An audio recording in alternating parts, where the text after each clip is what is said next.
బాధల్లో ఉన్నవాడికి గొంతినిపించేది, కష్టాల్లో ఉన్నవాడికి మాధ్యమంగా ఉపయోగపడే ఇలాంటి మాధ్యమాన్ని తీసుకొని ఈ మైక్ని మీ దగ్గర నుంచి మీరు మైక్ పెడితే ఏమనుకుంటాం, నేను నా స్పందన తెలియజేయడానికో నా బాధను చెప్పుకోవటానో నా కష్టాన్ని చెప్పుకొని అది ప్రజల దృష్టికి తీసుకెళ్ళాలి.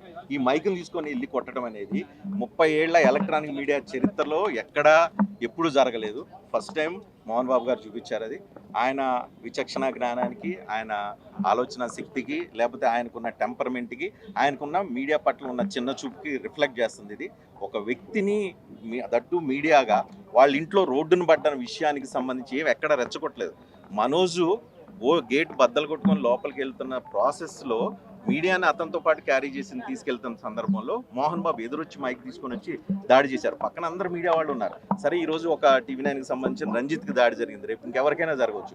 ఇప్పటి వరకు రకరకాల రూపాల్లో దాడులు జరుగుతున్నాయి, జర్నలిస్టులకి అనేక రూపాల్లో దాడులు జరుగుతున్నాయి. సోషల్ మీడియాల రూపంలోనూ ఇంకో రూపంలోనూ దాడులు జరుగుతున్నాయి, గేలి చేయటం లాంటివి ఉన్నాయి. కానీ ఫస్ట్ టైం ఈ రకమైన భౌతిక దాడి అనేది దట్టు ఒక మెచ్యూర్డ్ అండ్ సీనియర్ పర్సన్ నుంచి జరగడం అనేది, ఇది వ్యక్తిగా, జర్నలిస్ట్ కుటుంబానికి సంబంధించిన వ్యక్తిగా మా ఛానల్ తరపు నుంచి తీవ్రమైన ఆందోళన, బాధను, అదేవిధంగా ఖండనను తెలియజేస్తున్నాం.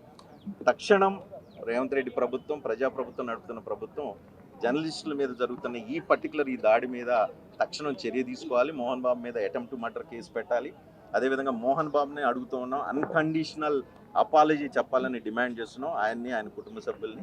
ఈ రెండు జరగకపోతే ఈ రెండింటితో పాటుగా రాష్ట్ర ప్రభుత్వం, ప్రజాప్రభుత్వం ఖచ్చితంగా జర్నలిస్టుల మీద జరుగుతున్న దాడులకు వ్యతిరేకంగా ఒక చట్టాన్ని, బలమైన చట్టాన్ని తీసుకొచ్చి ఆంధ్రప్రదేశ్ తెలంగాణలో ఉన్న జర్నలిస్టులకి అండగా నిలబడాలని చెప్పి మా తరఫున విజ్ఞప్తి చేస్తున్నాం. Thank you.